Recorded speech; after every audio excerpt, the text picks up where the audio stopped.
¿Qué tal, mis hermanos? Dios los bendiga en esta hora. Bueno, estamos una vez más para compartir este tiempo, eh, meditando la palabra del Señor, reflexionando un poquito acerca de la palabra de Dios, que tan necesario, ¿no es cierto?, es para nuestra vida y, bueno, tan útil. Así que, bueno, espero que sea de bendición, cada comentario que hacemos. Estamos en las cartas de Apocalipsis, estamos en las cartas a las iglesias del Apocalipsis, allí en el capítulo 2, capítulo 3 de Apocalipsis. Estamos meditando un poquito acerca de estos mensajes, estas cartas que fueron enviadas a las iglesias, que también es para nosotros en este tiempo. Lo que vamos a meditar hoy es la quinta carta, o el quinto mensaje, en este caso a la iglesia de Sardis. El mensaje está dirigido a la iglesia de Sardis y dice, capítulo 3, verso 1, dice: escribe al ángel de la iglesia en Sardis, el que tiene los 7 espíritus de Dios y las 7 estrellas, dice esto: yo conozco tus obras, que tienes nombre de que vives y estás muerto. Sé vigilante y afirma las otras cosas que están para morir, porque no he hallado tus obras perfectas delante de Dios. Acuérdate pues de lo que has recibido y oído, y guárdalo, y arrepiéntete, pues si no velas, vendré sobre ti como ladrón, y no sabrás a qué hora habré de venir. Pero tienes unas pocas personas en Sardis que no han manchado su vestidura, y andarán conmigo en vestiduras blancas, porque son dignas. El que venciere será vestido de vestiduras blancas, y no borraré su nombre del libro de la vida. Y confesaré su nombre delante de mi Padre y delante de sus ángeles. El que tiene oído, oiga lo que el Espíritu dice a las iglesias. Este mensaje está dirigido a la iglesia de Sardis y también para nosotros, obviamente que para nosotros la palabra. Y en cada iglesia, ¿no es cierto?, le dice lo mismo. El que tiene oído, oiga lo que el Espíritu dice a las iglesias. Y quiere Dios que nosotros también podamos tener oído para oír lo que el Espíritu dice a la iglesia en este tiempo, lo que nos dice a nosotros, lo que tenemos que oír de parte de Dios. El que tiene oído, oiga lo que el Espíritu dice a la iglesia. El mensaje a la iglesia de Sardis fue un mensaje bastante duro, un mensaje fuerte. Comienza, ¿no es cierto?, diciéndole: tú tienes nombre de que vives y estás muerto. Tremendo.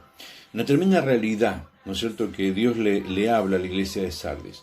Una iglesia que había comenzado bien, una iglesia que había comenzado, ¿no es cierto?, con esplendor, pero que después, por alguna razón, perdió esa gracia de Dios, esa riqueza de Dios, y terminó, ¿no es cierto?, en pobreza, muerto espiritualmente. Pero el mensaje a la iglesia está un poco relacionado con la historia de la ciudad de Sardis. Como cada mensaje que está, ¿no es cierto?, dirigido a las iglesias, hay un trasfondo. Aquí tiene mucho sentido lo que dice, ¿no es cierto?, con la experiencia de la ciudad de Sardis. La ciudad de Sardis era una ciudad que era capital del reino de Lidia y fue una ciudad muy esplendorosa en su momento. El rey que gobernaba en ese tiempo era el rey Giges, conocido también como Gugu. Los judíos le dieron a este rey el nombre de God, que es símbolo del mal que vendrá en el último tiempo. Muy interesante lo que dice, la opinión, ¿no es cierto?, que tiene el judío con respecto a este rey. Fue una ciudad muy rica gracias al oro que extraían del río que cruzaba, ¿no es cierto?, ahí cerca de la ciudad. Una ciudad que se había enriquecido, una ciudad fuerte, una ciudad que estaba construida sobre una montaña, donde la rodeaban acantilados, ¿no es cierto?, muy altos, que era casi imposible poder llegar, ¿no es cierto?, y entrar a esa ciudad. Se sentían seguros con respecto a esto, pero en realidad no era tan seguro porque fue conquistada varias veces. Y en varias oportunidades por la negligencia de lo que deberían vigilar y cuidar la ciudad, y no lo hicieron. Y la ciudad fue conquistada, ¿no es cierto?, en varias oportunidades. Hasta que los persas, ¿no es cierto?, la conquistaron, y de allí la ciudad quedó en el olvido. Quedó, ¿no es cierto?, como el recuerdo de lo que antes era esa ciudad, una ciudad rica, una ciudad importante. Le quedó solamente el nombre, ¿no es cierto?, porque después quedó en el olvido. Y es más, en el año 17 después de Cristo, ya era cristiana, un gran terremoto devastó las ciudades de Sardis. Pero en el año 26 después de Cristo fue reconstruida. Tiberio, ya en el Imperio Romano, ¿no es cierto?, le ayudó para que la ciudad fuera reconstruida. Una ciudad que se dedicaba, ¿no es cierto?, al trabajo, ¿no es cierto?, de confeccionar ropa, vestidos, ¿no es cierto?, en ese tiempo, tenían la lana y hacían, ¿no es cierto?, confeccionar vestido y se dedicaban a ese trabajo, ¿no es cierto?, a esa tarea ahí en la ciudad de Sardis. Era muy conocida por ese trabajo que hacían, ¿no es cierto?, lo que era la tejeduría, ¿no es cierto?, como se le decía en ese tiempo, y bueno, la ciudad se mantenía, ¿no es cierto?, de esa manera. La iglesia se fundó gracias al mensaje apostólico. Es muy probable que, igual que la iglesia de Teatira, la iglesia de Sardis fue producto del mensaje del apóstol Pablo allí en Macedonia, donde él predicó, y muchos, ¿no es cierto?, de toda Asia estaban allí y se convirtieron al Señor, y luego fueron a cada lugar, a cada ciudad, y el evangelio se extendió de esa manera. Y es muy posible que la iglesia en Sardis se haya constituido gracias, ¿no es cierto?, a ese mensaje que el apóstol Pablo, o esa palabra que el apóstol Pablo predicaba en ese tiempo. Así que qué importante, porque esto nos da a nosotros, ¿no es cierto?, la confianza de que no sabemos hasta dónde el mensaje puede llegar. ¿Quiénes son los que lo reciben? ¿Quiénes son los que se convierten? ¿Quiénes son los que reciben una palabra que cambia y transforma las vidas? Y luego, ¿no es cierto?, Dios lo puede llevar a hacer obras extraordinarias, como pasó, ¿no es cierto?, acá en esta oportunidad en la iglesia de Sardis. La presentación del mensaje tiene que ver, ¿no es cierto?, con lo que dice en el capítulo 1, verso 4 y verso 16, que habla acerca de los 7 espíritus de Dios y las 7 estrellas. Ya dijimos que las 7 estrellas representan los 7 ángeles, ¿no es cierto?, que son los 7 pastores de las iglesias. Los 7 espíritus de Dios, ¿no es cierto?, como es figura, está relacionado con el Espíritu Santo de Dios en cada iglesia. Eso es lo que quiere, ¿no es cierto?, da a entender. Es como el Espíritu Santo en cada iglesia hoy en este tiempo. Entonces el Espíritu Santo en cada iglesia a los cuales fue dirigido, ¿no es cierto?, el mensaje. Dios le habla duro, ¿no es cierto? Ellos necesitaban un mensaje profético que sacudiera un poco la conciencia, ese estado de adormecimiento en el cual estaban y no reaccionaban. Entonces viene el mensaje es duro, dice: tú tienes nombre de que vives y estás muerto. Y esto tiene que ver con la experiencia de la ciudad, una ciudad que antes, ¿no es cierto?, era esplendorosa, gloriosa, rica, y quedó con el nombre solamente porque después la ciudad prácticamente murió, le quedó solamente el nombre. Por eso le dice: tú tienes nombre de que vives, pero estás muerto. Es tremendo, ¿no es cierto?, la expresión de este mensaje que viene, ¿no es cierto?, a la iglesia de Sardis. Y se lo dice, ¿no es cierto?, ahí. La palabra es bien clara: tú tienes nombre de que vives, pero estás muerto. ¿Y qué le dice? Sé vigilante. Sé vigilante. Cuando el mensaje va dirigido, ¿no es cierto?, a la iglesia, sé vigilante, es muy probable que la iglesia entendiera el mensaje del Señor. ¿Por qué? Porque la ciudad de Sardis había sido destruida o conquistada. ¿Por qué? Porque le faltó vigilancia. Le faltó a la gente que deberían vigilar y no vigilaron. Entonces la ciudad fue conquistada. Entonces él dice: sé vigilante. Inmediatamente ellos recuerdan la experiencia de la ciudad, ¿no? Le dice: sé vigilante. Dice, y le dice, no sé, algo muy claro y muy interesante. Le dice: recuerda lo que has recibido. Primero dice: lo que has recibido, lo que has oído, y guárdalo, o sea, ponlo por obra. El gran problema de la iglesia de Sardis es que se habían olvidado de la palabra, se habían olvidado de las enseñanzas apostólicas, y obviamente no estaban poniendo por obra la palabra, estaban viviendo un adormecimiento, una liviandad espiritual que los llevaba a la muerte espiritual, que los llevaba, ¿no es cierto?, de esa manera. No se mencionan, ¿no es cierto?, como en las otras iglesias, obras, no se menciona cualidades que tenía la iglesia. Y eso se debía obviamente al estado de la iglesia en Sardis, una iglesia que estaba muerta, una iglesia que espiritualmente estaba muerta, tenía nombre de iglesia, era una iglesia, había creyentes, pero estaba muerta espiritualmente. Que Dios nos guarde y nos libre, porque eso también se repite. En este tiempo, ¿cuántas iglesias que solo tienen el nombre, pero espiritualmente están muertos? ¿Cuánta gente cristiana que tiene el nombre de cristiano, pero están muertos? ¿Cuántos incluso ministerios que tienen el nombre de ministro, pero están muertos, espiritualmente muertos? Entonces es categórico, pero le dice algo: afirma las cosas que están para morir.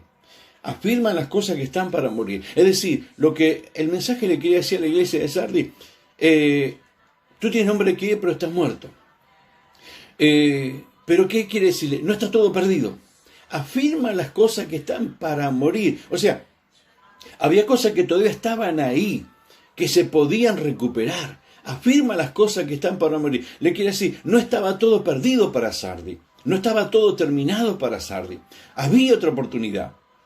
Así Dios también a nosotros siempre nos da una oportunidad. Siempre, ¿no es cierto?, nos brinda otra oportunidad. O sea, no está todo perdido, no importa cómo estemos, no importa, ¿no es cierto?, el estado espiritual en que nos encontremos. No está todo perdido, hay esperanza. Eso es lo que le quería decir a la iglesia de Sardis. Ustedes están así, están muertos espiritualmente, pero no está todo perdido.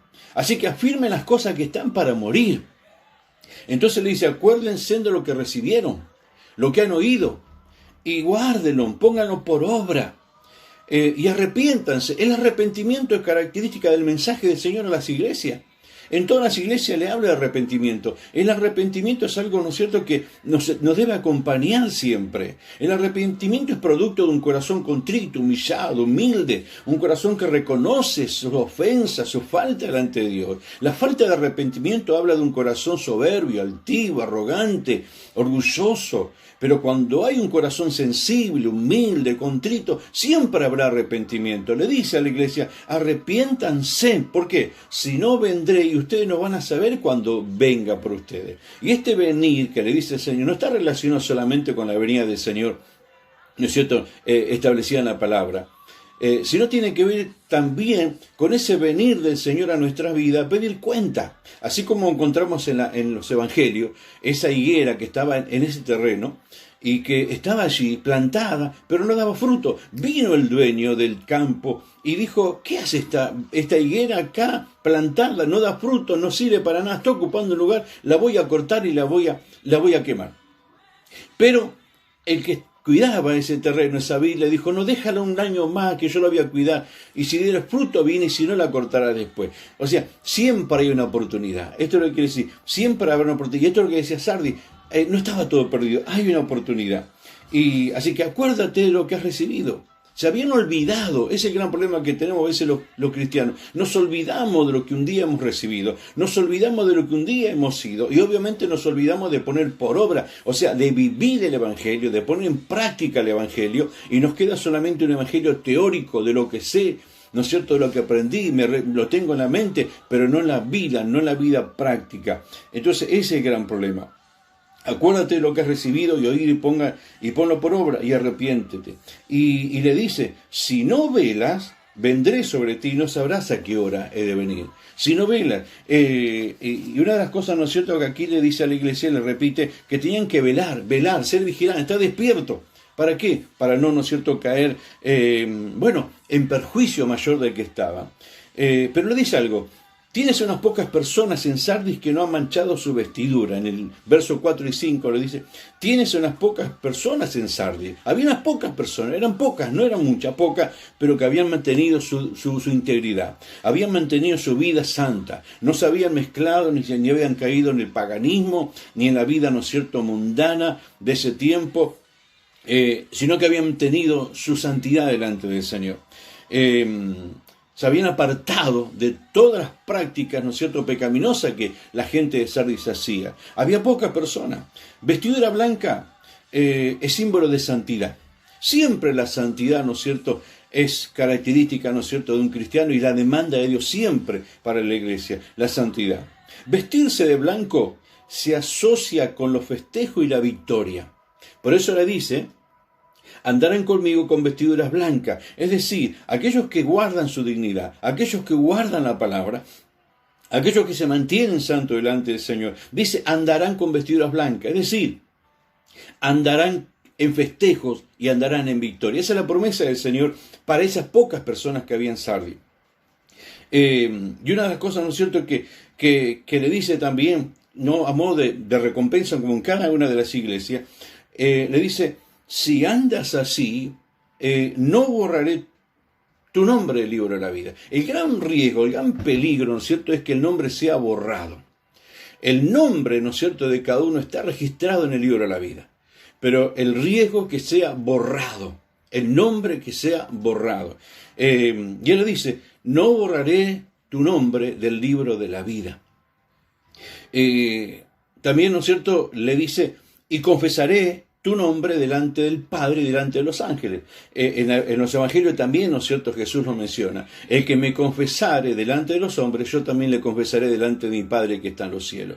¿Qué significa confesar el nombre del Señor? Guardar el testimonio de la vida cristiana, no importa, ¿no es cierto?, si se burlan, si se enojan, no importa si la gente se mofa de nuestras vidas, guardar el testimonio de nuestra identidad de cristiano. A veces nosotros negamos el nombre del Señor, compartiendo con gente las cosas que a uno le agradan. ¿Por qué? Por no quedar mal con aquel, por no quedar mal con el otro, por no quedar mal con mi familiar, por no quedar mal con la familia, para que aquel no se enoje. Comparto cosas que a uno le agradan. De alguna manera estamos negando el nombre del Señor. No, yo soy cristiano, vivo de esta manera, agrado a Dios, y esto no lo puedo hacer, y esto no lo voy a hacer. No importa si se enoje quien sea, el familiar, amigo, quien sea, que se enoje. No, yo tengo que guardar la palabra, guardar el testimonio. Soy un hijo de Dios, tengo una identidad nueva. Y el Señor dice, si ustedes no me niegan, yo tampoco lo voy a negar delante de mi Padre. Pero si ustedes me niegan, yo le negaré su nombre delante del Padre y delante de los ángeles. Evidentemente, la iglesia reaccionó al mensaje. Esto es lo bueno, reaccionó al mensaje, ¿no es cierto?, que se le envió. Porque según la historia bíblica, según la historia de la iglesia, paralela a la Biblia, ¿no es cierto?, la historia de la iglesia primitiva, la iglesia de continuo, hay registro de la historia. Se dice que después del primer siglo, la iglesia de Sardis se convirtió en el primer centro cristiano. Y de ese lugar surgieron muchos hombres ilustres y predicadores y comentaristas de la Biblia. O sea, fue un lugar muy importante en ese tiempo, ¿no es cierto?, en Sardis. Aparentemente, evidentemente, reaccionaron al mensaje que recibieron. Reaccionaron. La iglesia como que resurgió. Afirmaron las cosas que estaban para morir, se recuperaron, recobraron vida y comenzó la iglesia a funcionar. Y de ahí, ¿no es cierto?, el Señor bendijo a la iglesia, se levantó la iglesia, surgió como un centro cristiano, surgieron hombres de Dios, ilustres en ese tiempo que pasaron a la historia, hombres de Dios, comentaristas, ¿no es cierto?, de la Biblia. O sea, Sardis escuchó el mensaje, un mensaje duro, pero no se enojaron, se arrepintieron, se humillaron. Afirmaron las cosas que estaban para morir y se recuperaron en el nombre del Señor. ¿Qué cosas hoy quizás están para morir y que hay que afirmarlas? ¿Cuánta gente que lleva una vida muy frágil? Una vida, ¿no es cierto?, muy apática, espiritualmente hablando, que se están muriendo. Hombres y mujeres, ¿no es cierto?, que no tienen deseo ni ganas de servir a Dios, de meditar, de escuchar la palabra, de adorar a Dios. No hay entusiasmo, no hay motivación, no hay esa gana que le nace, ¿no es cierto?, al cristiano de servir, adorar y buscar el rostro del Señor. Esas cosas hay que recuperarla, hay que afirmarla para no caer, ¿no es cierto?, en la muerte espiritual. Hay esperanza todavía. Así como la iglesia de Sardis, también hay esperanza para que podamos recuperar esa vida, ser vivificado por el Espíritu de Dios, ¿no es cierto?, y poder servir a Dios, un poco como le pasó a la iglesia de Éfeso. Que el Señor nos bendiga, que el Señor nos ayude, el Señor les guarde. Espero que este comentario le haya sido de bendición y será hasta el próximo.